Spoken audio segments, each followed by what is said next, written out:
ትናንትና የአላፋት ዝማሬ ላይ ያላችሁ ሰዎች መተቸት ካለባችሁ መተቸት አለባችሁ።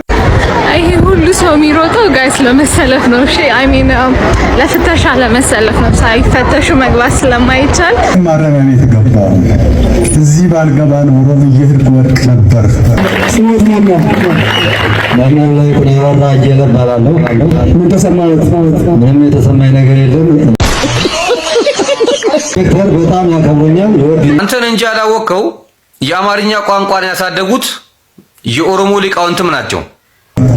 መጀመሪያ ጊዜ ስራ ሰርቼ ለናቴው ሳታይ አላወቀችም። ቀን ምናምን ስጋ ነገር ያው ጎረቤት ላይ ነው እንጂ ተቀባብለን አናውቅም።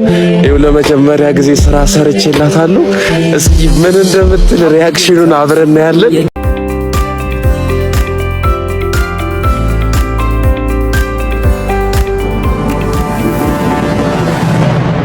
ሰላም እንዴት ቆያችሁልኝ? በአዲስ ቪዲዮ ተመልሻለሁ። በዛሬው ቪዲዮአችን እጅጉኑ አነጋጋሪ አስተማሪና ቁም ነገር አዘል የሆኑ አጀንዳዎችን የምንዳስስ ይሆናል። በዛሬው ቪዲዮአችን ከሰሞኑን በአእላፋት ዝማሬ ላይ የተፈጠረውን አነጋጋሪ ክስተትና እንዲሁም የአእላፋት ዝማሬ በሚደረግበት በተመሳሳይ ወቅት የቀድሞ የኢትዮጵያ ቤተ ክህነት ምክትል ስራ አስኪያጅ የነበሩት ቀሲስ በላይ መኮንን ከማረሚያ ቤት ሆነው ያደረጉት አነጋጋሪ ንግግራቸው፣ ከዚህ አጀንዳ ወጣ ስንል ደግሞ የአትሌት ፈይሳ ሌሊሳ ጉዳይ በዛሬው ቪዲዮአችን ውስጥ ተካተዋል። ከእናንተ የሚጠበቀው ቻናሉን ሰብስክራይብ፣ ቪዲዮ ላይክ አድርጋችሁ እስከ መጨረሻው ቪዲዮአችን መከታተልና ከኛ ጋር መቆየት ብቻ ነው። በእርግጠኝነት እስከ መጨረሻው ከኛ ጋር በመቆየታችሁ አትጸጸቱ፣ ቁም ነገርን ታተርፋላችሁ እንጂ። ወደ ቪዲዮ እንሂድ ቀጥታ።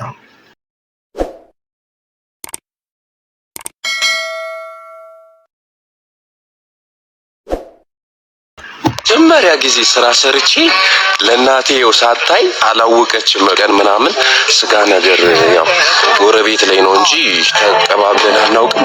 ይኸው ለመጀመሪያ ጊዜ ስራ ሰርቼላታለሁ። እስኪ ምን እንደምትል ሪአክሽኑን አብረን እናያለን። እናቴ ደረስኩልሽ። ቅርጫ ነው አባቴ፣ ስጋ ነው። ስጋን ስጋ መሸከሙ ይገርማል። ምን እንደምትል ብቻ እናያለን። አረም ያግዘኝ ሰው ይፈል ደርሰናል።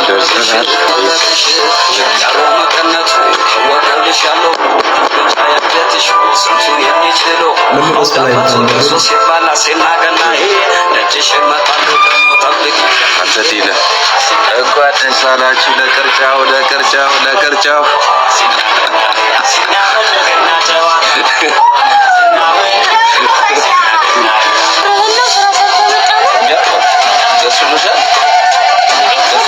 ሁሌም እንደዚህ ከሰራማ እንዴት ደስ አይለኝም? ይሄን ቪዲዮ እዚህ ጋር ላጋራችሁ የወደድኩበት ምክንያት ይሄ ቪዲዮ ባይ ዘ ዌይ በጣም ቁም ነገር አዘል ቪዲዮ ነው። ምክንያቱም እንዴት መሰላችሁ? ወንድ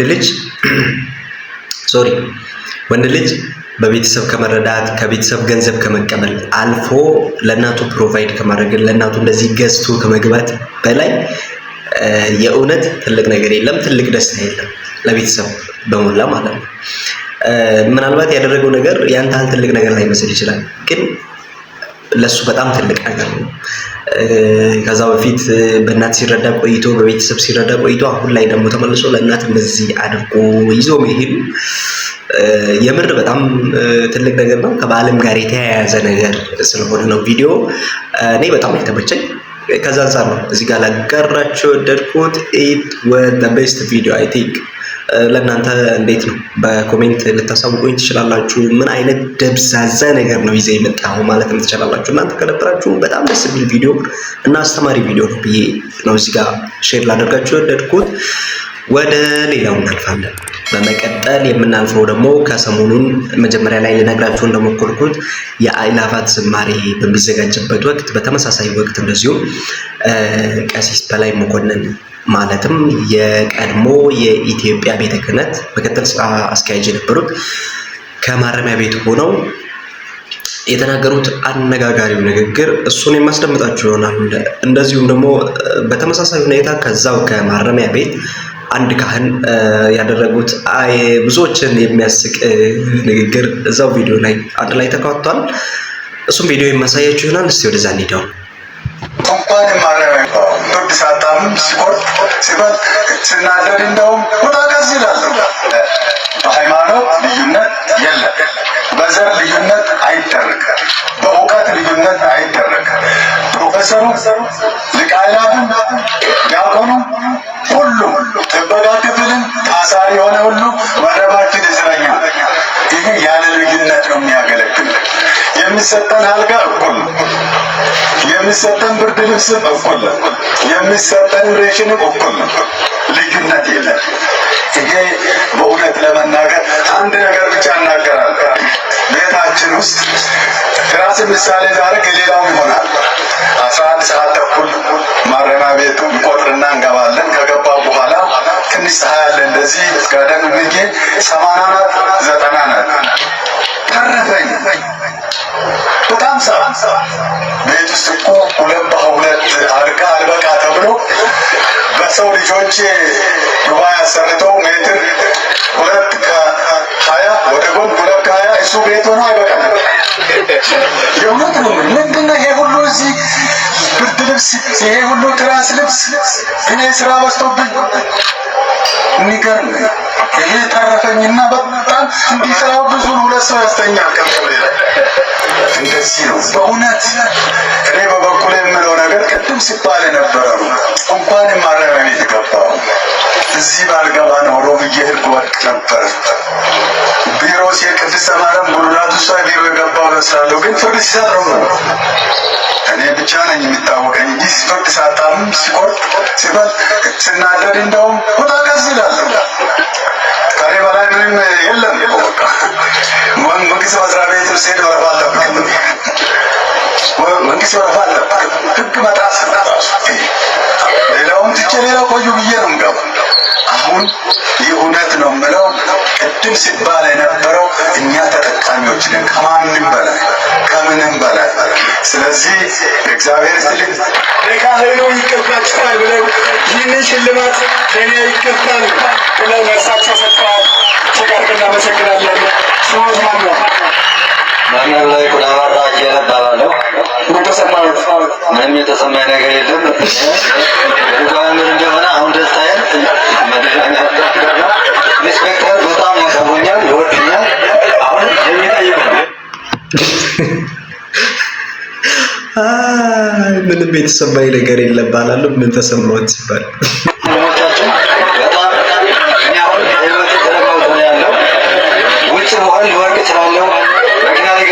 ከዚህ ግን እግዚአብሔር አመጣኛል። ጴጥሮስንና ያዕቆብን እነ ዮሐንስን በእስር ገብተው የነበሩትን እኔም ደግሞ እንዳከብር አድርጎኛል። አመሰግናለሁ። መልካም ደስታ ነው። ሀገራችን ሰላም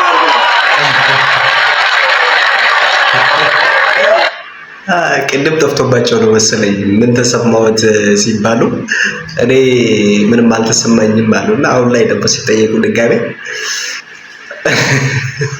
ደስታ ነው አሉና ቪዲዮ ኤኒዌይስ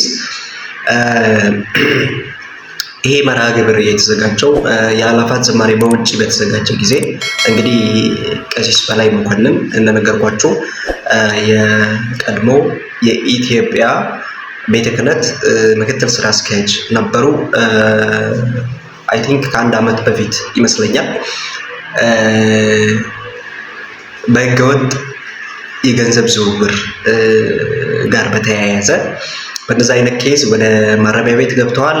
ይህ መርሃ ግብር እንግዲህ በማረሚያ ቤት ለእስረኞች ኦር ለታራሚዎች የተዘጋጀ መርሃ ግብር ነበረ።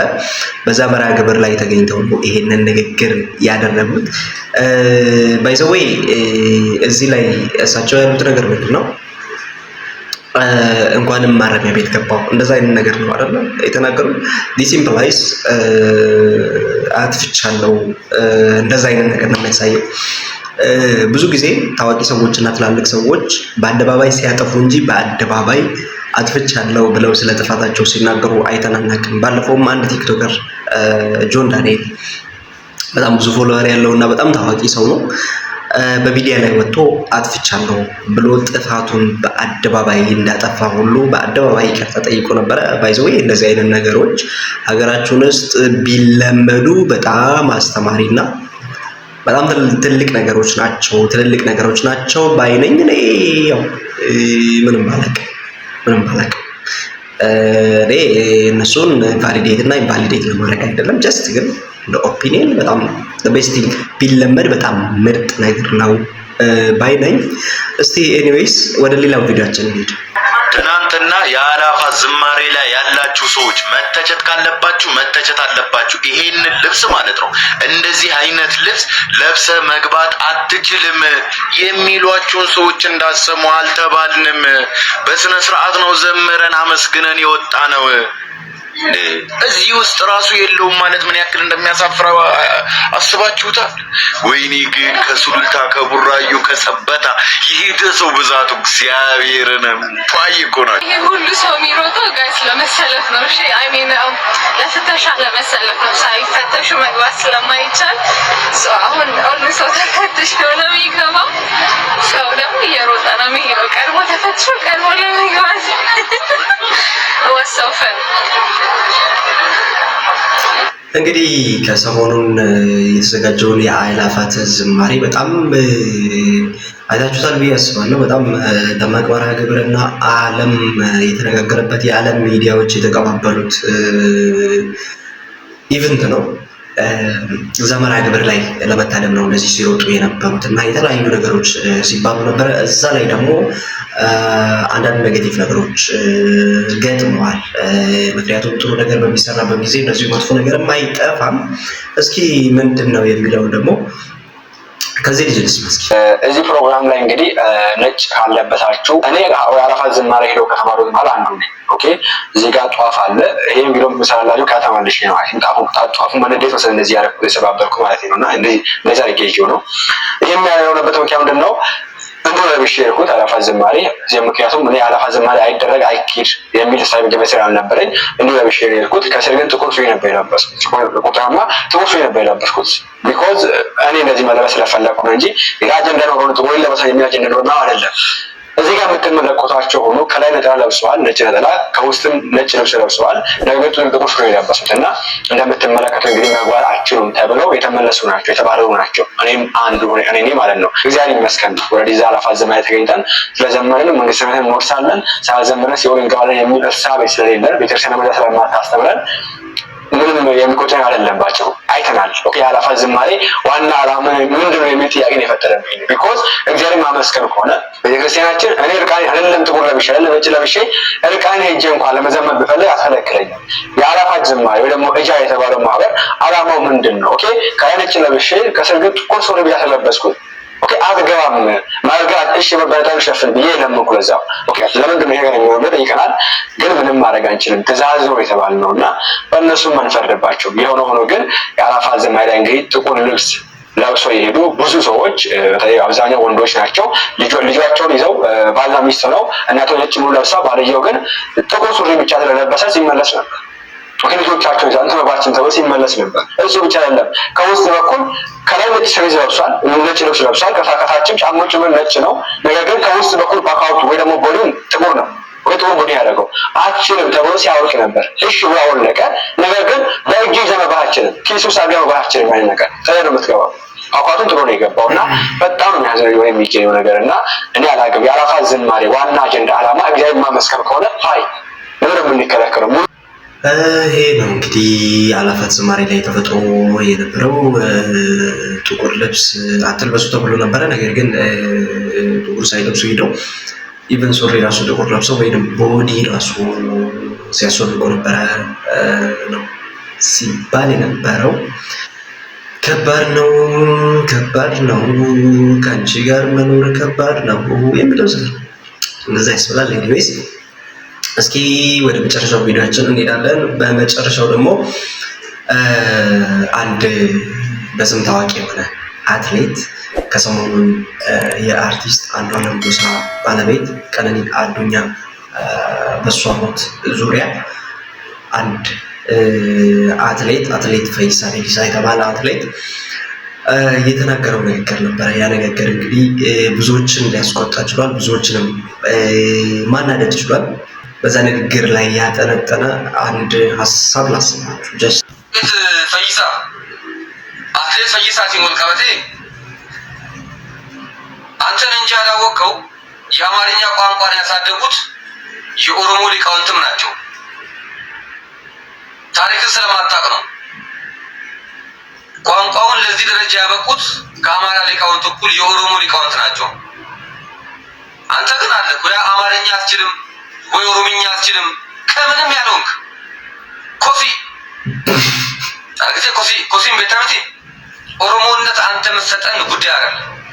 ኦሮሞነት አንተ ስትፈልግ ብትሰጠኝ ሳትፈልግ የምትቀማኝ ነገር አይደለም። ሁዋሪው ማን አንተ ማን ነው የምትለው? አንተ ትናንትና የሆነ ገጠር ላይ የነበርክ ከዛ በኋላ ቀን ወጥቶልህ የሮጥክ እግር እንጂ አይምሮ የሌለክ የሰው ምራጭ ነህ አንተ። ሁዋሪው ማን ነው የምትለው? ኦሮምኛ ካላወራ ኦሮሞ አይደለም። አንተ አማርኛ መጻፍ ስለማትችል መናገር ስለማትችል ምንድነው የኮምፕሌክስ ይበላል ወደ ባይዘይ ቦታ ይዝ ነው። አንተ አየነህ እኮ ትርመጠመጣለህ በቃ ዝም ብለህ እዛም ትልቅ ፖለቲካውን ማጨማለቅ ምናምን። ሲጀመር ፍሬንድ ፖለቲካ ጭንቅላት ይፈልጋል፣ አይምሮ ይፈልጋል። ህዝብና ህዝብን ለማጋጨት በቃ ምሮጥ፣ ጥላቻ፣ ጭፍን ጥላቻ። ጎጃም ፍሬንድ የጎጃምን ታሪክን ታውቃለህ? እንቤት ተቀሩ ዜና ቤታ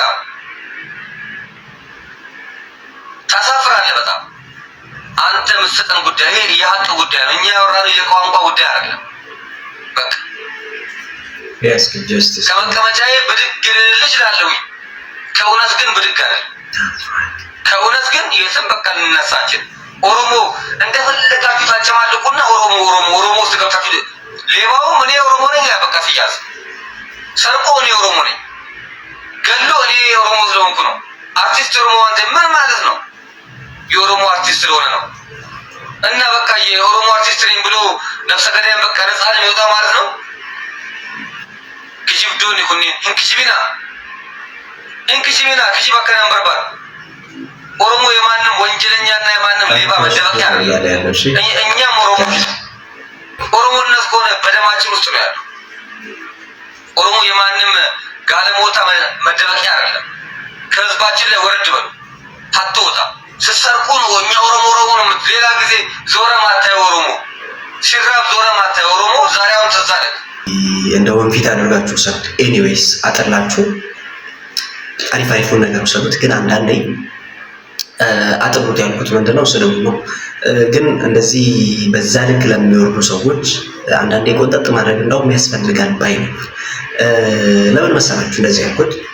ይህ አትሌት ሀገርን ወክሎ የሀገርን ባንዲራ ለብሶ በሀገር ሮጧል፣ በኢትዮጵያ ስም ማለት ነው። ይህ ሰው በዚህ ደረጃ ወርዶ እንደዛ መናገር፣ ስለ ቋንቋ መናገር፣ ቋንቋ መስደቡ በጣም ነው የሚያናድደው።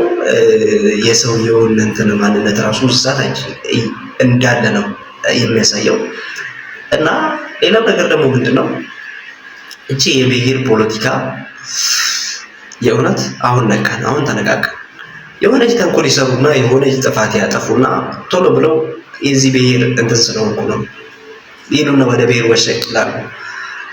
እቺ ጠጋ በፖለቲካ ውስጥ ምናምን መነካካት የሚባል ነገር አይመቸኝም። ነገር ግን እንደዚህ የሚያደርጉ ሰዎች የሆነ ጥፋት ያጠፉና ወይ የሆነ ነገር ያደርጉና ወደ ብሔር ጠጋ ይላሉ። የዚህ ብሔር ስለሆንኩ ይላሉ ምናምን እና እገሊትና እገሌ። የዛሬው ቪዲዮአችን ይህንን ይመስል ነበረ። በሚቀጥለው ቪዲዮ እስከምንገናኝ ድረስ ቆይ እንደዛ ከማለቴ በፊት እስካሁን ከኛ ጋር ከነበራችሁ እስካሁን ከኔ ጋር ከነበራችሁ እስካሁን ከቆያችሁ ቪዲዮአችንን ወዳችሁታል ማለት ነው። ቁም ነገር አግኝታችኋል ማለት ነው። ላይክ ማድረጉን በፍጹም እንዳትዘነጉ። በሚቀጥለው እንደምንገናኝ ደግሞ በሚቀጥለው ቪዲዮ እንድንገናኝ ደግሞ ቻናሉን ሰብስክራይብ በማድረግ ቤተሰብ መሆን እንዳትዘነጉ። ፒስ አውት።